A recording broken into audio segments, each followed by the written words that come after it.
Welcome to K7 news. నా పేరు కళ్యాణ్.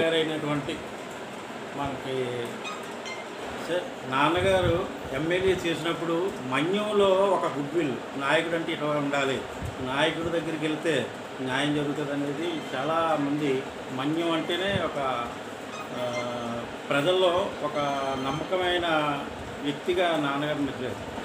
అంటే నాన్నగారికి ఆ రోజు ఎన్టీఆర్ గారు సీట్ ఇవ్వడం అంటే ఒక హిస్టారికల్ ఫ్యామిలీ.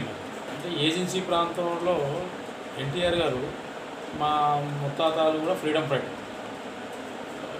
అల్లూరు ఫాలో. నాన్నగారికి ఫస్ట్ టైం సీట్ ఇచ్చినప్పుడు కూడా అప్పటికే మేము రాజకీయాల్లో ఉన్నాము, ఏజెన్సీలోనే ఒక హిస్టారికల్ ఫ్యామిలీలో ఉన్నాం. సో మా నాన్నమ్మ గారు అప్పుడు సమితి ఉపాధ్యక్షురాలుగా ఉన్నారు. మా నాన్నగారు ఇనానిమస్ ప్రెసిడెంట్, మా నాన్నమ్మ గారు ఇనానిమస్ ప్రెసిడెంట్. అంటే ఏజెన్సీ ప్రాంతంలోని మమ్మల్ని ముఠాదారులు అంటారు ఆ కుటుంబంలో. అది ఎన్టీఆర్ గారు ఐడెంటిఫై చేసి నాన్నగారికి వాళ్ళ ఫ్రెండ్ ద్వారా ఏదో సీట్ అప్లై చేస్తే ఫస్ట్ టైంలో 83లో రాలేదు, కానీ 84లో నాన్నగారికి సీట్ ఇవ్వడం జరిగింది. ఆ తర్వాత నాన్నగారు మంచి మెజార్టీతో గెలిచారు. ఆల్రెడీ మేము రిలేషన్షిప్స్ ఇవన్నీ అటు గూడెం కానీ చింతపల్లి కానీ మైదాన ప్రాంతంలో గొలుగొండ కానీ ఇవన్నీ చింతపల్లి కాన్స్టిట్యూన్సీలో ఉండేది. నాతవరంలో కానీ రోలుగుంటలో కానీ నర్సీపట్లలో కానీ ఇవన్నీ 2 పంచాయతీలు, అక్కడ 13 పంచాయతీలు రోలుగుంట మండలం అన్నీ ఉండేవి. అన్నిటితో మమేకమయ్యి నాన్నగారికి మా కుటుంబానికి ఉన్న పేరుతో అలా ఫాలోఅప్ అయ్యేది. అయితే ఏ కార్యక్రమం అయినా సరే మా నాన్నగారు అనుకున్నట్టు పనిచేసి పెట్టేవారు. ప్రజల పక్షాన్ని ఎక్కువగా నిలబడి ఉండేది. ఏజెన్సీ ప్రాంతంలో చూసుకున్నట్టయితే అప్పట్లో హౌసింగ్ కానీ అయితే ఇవన్నీ కూడా బాగా చేయడం జరిగింది. అంటే స్కూల్స్, రెసిడెన్షియల్ స్కూల్స్ కానీ, హాస్పిటల్స్ కానీ, లేకపోతే కనెక్టింగ్ రోడ్స్ కానీ ఏవైతే ఉన్నాయో నీడ్ అప్పుడు ఉన్న పరిస్థితిలో అప్పుడు ఎన్టీఆర్ గారు ఉన్నప్పుడు ఏదైతే అన్నీ కూడా ఏజెన్సీ ప్రాంతంలో. సో తెలుగుదేశం పార్టీయే గిరిజనులకి అండగా ఉన్న పార్టీ పుట్టిన తర్వాతే గిరిజనులకి ఐటీడీఆర్ కానీ, లేకపోతే జీవో నెంబర్ 3 కానీ, లేకపోతే జీవీవీ స్కూల్స్ కానీ, లేకపోతే ప్రతి ఊళ్ళో స్కూల్ ఉండాలన్న అంశం కానీ, లేకపోతే కాఫీ తోటల ద్వారా రైతులకి కాఫీని అందించాలని, అలాగే మా ఏరియాలో కాజుని అవన్నీ కూడా ఇచ్చింది ఎన్టీఆర్ గారు. ఆయన పార్టీ పెట్టిందే పేదల కోసం పెట్టిన పార్టీ. అందులో ఎక్స్పెషల్లీ గిరిజనులకి ప్రత్యేకంగా ఆయన చూసేవారు. గిరిజనుల ఐటీడీఎల్ ద్వారా ఆయన ఇవ్వడం కానీ, సప్లై నిధులు కానీ సద్వినియోగం చేశారు. దాంట్లో అంతంత మాత్రం ఉంది. దాన్ని ఫుల్ ఫ్లెడ్జ్డ్గా 1/70 రక్షణ కల్పిస్తూ గిరిజనులకి ఏవైతే కావాలో దాన్ని ఎక్స్పెషల్లీ ఎన్టీఆర్ గారు తెలుగుదేశం పార్టీ పెట్టిన తర్వాత బాగా జరిగి మేము చదువుకోవడం, ఎడ్యుకేటెడ్ అవ్వడం, అనేక విధాలుగా ఎక్స్టబిషన్ అవ్వడం, గిరిజన ప్రాంతంలో చదువుతో పాటు మంచి పొజిషన్కి వెళ్ళడం. అంటే ఐఏఎస్లు, ఐపీఎస్లు కూడా ఈరోజు ఉన్నారంటే అది ఆ రోజు ఉన్నటువంటి స్కూళ్ళు, రెసిడెన్షియల్ స్కూళ్ళు ఇలాంటి పెట్టడం వల్ల ఈరోజు మీ గిరిజన ప్రాంతంలో ఈరోజు ఐఏఎస్, ఐపీఎస్ ఉన్నారు మా వాళ్ళందరూ కూడా. అది నిజంగా తెలుగుదేశం పార్టీ ఆ రోజు ఎన్టీఆర్ గారు పెట్టినది. దాన్ని ఈరోజు చంద్రబాబు నాయుడు కూడా అనేక విధాలుగా డెవలప్మెంట్ చేసింది.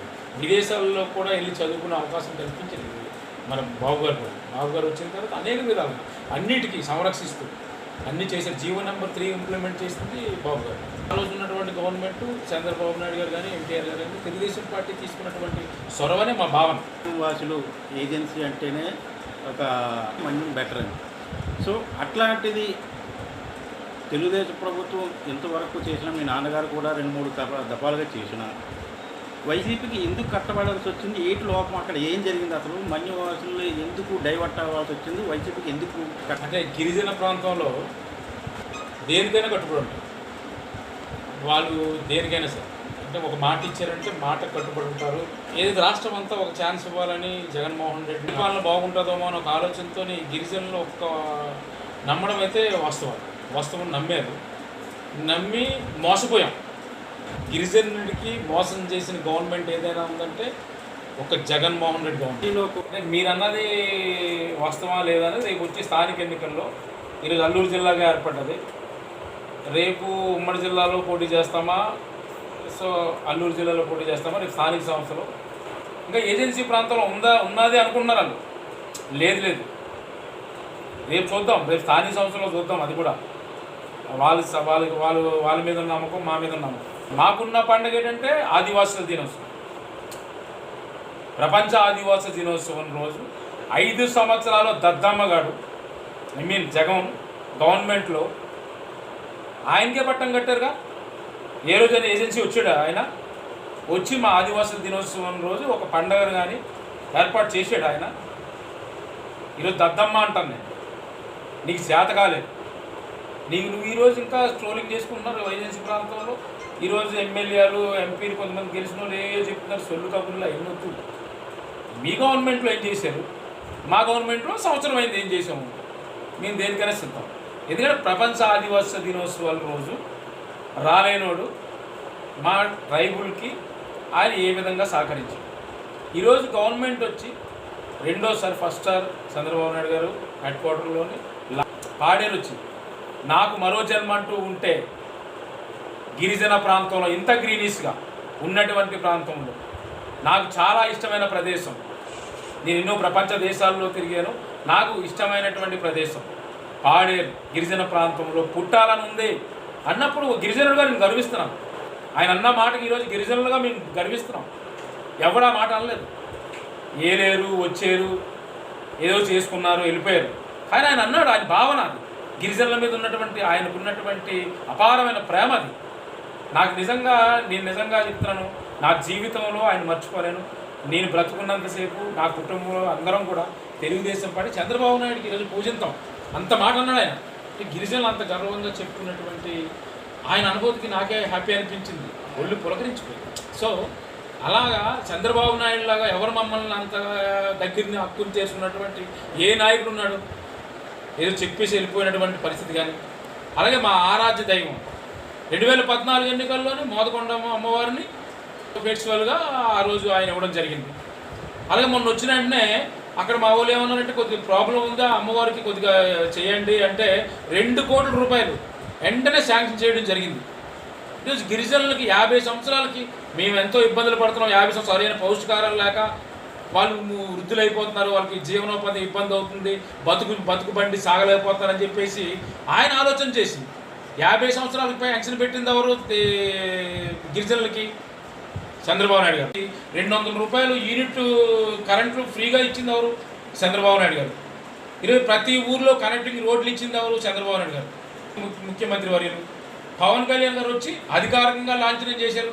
అరకులో కూర్చుని కనెక్టింగ్ రోడ్స్ 1000 కోట్లని ఆయన లాంఛనం చేశారు. గిరిజన మంత్రి గారు సంజయ్ రాణి గారు ఆ ఐటీడీఏ పాలక వర్గంకి వచ్చి ఆయన పర్యవేక్షణలోని పీఓ గారిని, కలెక్టర్ గారిని, సబ్ కలెక్టర్ గారిని, ఎస్పీ గారిని అందరినీ కూడా ఎప్పటికప్పుడు ఎలక్ట్ చేసుకుంటూ ఎప్పటికప్పుడు రివ్యూలు పెడుతూ గిరిజన అభివృద్ధికి ముందుకు తోహదపడినటువంటి గిరిజన మంత్రి.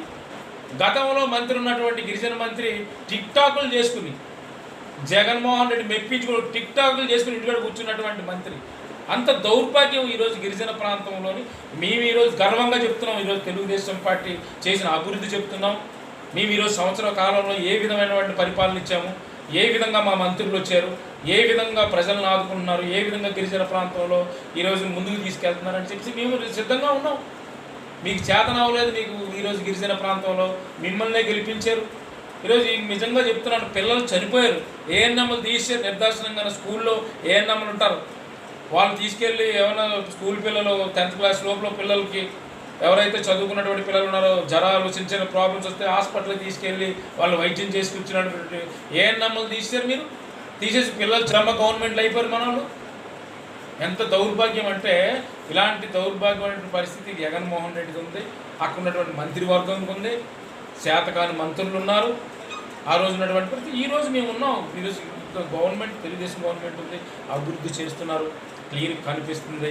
జగన్మోహన్ రెడ్డి సింగిల్గా పబ్జీ ఆడుకోవడం పనిచేస్తాడు. గవర్నమెంట్లో అంటే ఈ డెమోక్రసీలో నేనో తెలివైన అనుకోకూడదు.